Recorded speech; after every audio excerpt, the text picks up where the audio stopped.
সাক্ষাৎ কেন ভাই? আজকে আসছেন কেন? এখানে কেন আসছেন? আমাদের প্রাণপ্রিয় প্রধানমন্ত্রী আজকে বরিশালের উদ্দেশ্যে আসে, এই জন্য আমরা আপনাদের কি চাওয়া পাওয়া বরিশালে, তার কাছে কি চাওয়া পাওয়া আছে বলেন? বরিশালে চাওয়া পাওয়া ভরা ব্রিজ এবং আচ্ছা, আমি এখন কথা বলবো। আসসালামু আলাইকুম ভাই। আপনাকে ধন্যবাদ।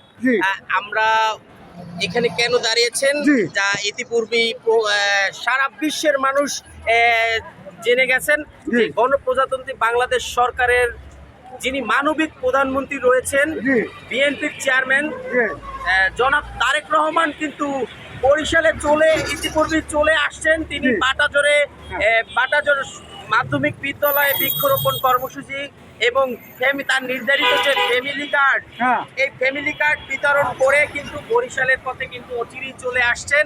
আর অল্প কয়েক মিনিটের ভিতরে কিন্তু আমরা এখন দাঁড়িয়ে রয়েছি ঢাকা বরিশাল মহাসড়কের আমতলার মোড় এলাকায়। প্রিয় নেতাকে এক নজর দেখার জন্য আমরা বরিশাল মহানগর স্বেচ্ছাসেবক দল এবং মহানগর স্বেচ্ছাসেবক দলের সভাপতি, সেক্রেটারি সহ সাংগঠনিক সহ বিভিন্ন হাজার হাজার নেতাকর্মীকে নিয়ে কিন্তু আমরা আজকে এই মহাসড়কে দীর্ঘ লাইন হয়ে দাঁড়িয়েছি প্রিয় নেতাকে এক নজর নেতার সান্নিধ্য পাওয়ার জন্য।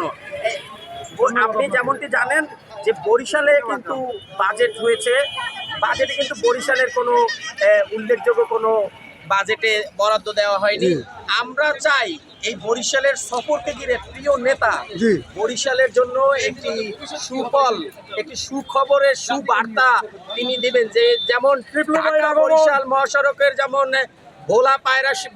ভোলার সেতু, ভোলার গ্যাস এবং 6 লেন অচিরেই তিনি তার কাছে এই প্রস্তাব দেওয়া হয়েছে। আর একটু দেখাতে চাই কিন্তু কাতার থেকে কিন্তু প্রিয় নেতাকে বাংলাদেশে দেখার জন্য কাতার থেকে কিন্তু চলে আসছেন আমাদের আরেক সহকর্মী। আচ্ছা ভাই, আসসালামু আলাইকুম। কি নাম আপনার ভাই? আচ্ছা, আপনি এই যে আজকে রোদ্রে ভরা রোদ্রে আপনি কাতার থেকে আসছেন বরিশালে, মানে বেড়াইতে আসছেন এবং উদ্দেশ্য হয়ে যে আজকে এখানে আছেন, আপনার কেমন লাগতেছে অনুভূতিটা? ভালো লাগছে নেতারে দেখার জন্য এই জায়গায় রাস্তায় দাঁড়াই রয়েছি সবার জন্য, সবাই মিলে সবাই নেতার জন্য দোয়া করবেন।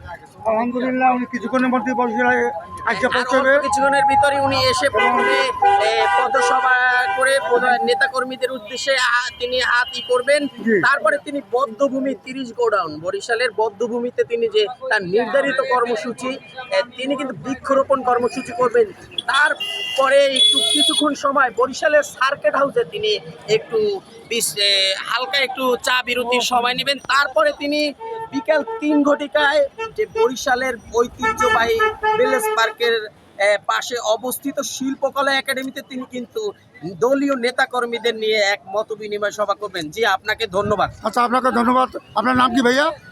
আমার নাম নাইমুল ইসলাম রাসেল, আহ্বায়ক বরিশাল মহানগর 15 নং ওয়ার্ড স্বেচ্ছাসেবক দল ও যুগ্ম আহ্বায়ক বরিশাল মহানগর স্বেচ্ছাসেবক দল। আলহামদুলিল্লাহ, আমরা রাসেল ভাইয়ের ভূমিকা জানলাম। প্রধানমন্ত্রী আগমন উপলক্ষে উল্লসিত জনতা বরিশাল যথেষ্ট পরিমাণে লক্ষ লক্ষ লোক এই বরিশাল সিএমপি রোডে। তো এখন আমরা একটু কথা বলবো। ভাই, আপনি কেমন আছেন ভাই? জি, আসসালামু আলাইকুম। আলহামদুলিল্লাহ, আমি ভালো আছি। আপনি কোথা থেকে আসছেন ভাই?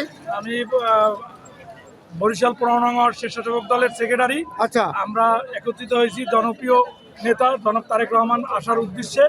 আমরা একত্রিত হয়েছি প্রিয় নেতাকে দেখার জন্য। তো দেখেন লক্ষ লক্ষ জনতা প্রিয় নেতাকে দেখার জন্য। ভাই, আপনি কি নাম ভাই? আসসালামু আলাইকুম। আচ্ছা, আপনি কোথা থেকে আসছেন ভাইয়া? বরিশাল সিটি কর্পোরেশন 16 নম্বর ওয়ার্ড।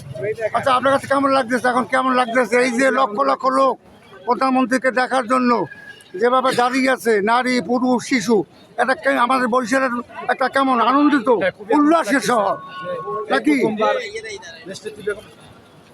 খালেদা জিয়ার সুপুত্র জনাব তারেক রহমান এক নজর দেখার জন্য। আচ্ছা, ধন্যবাদ আপনাকে ভাইয়া।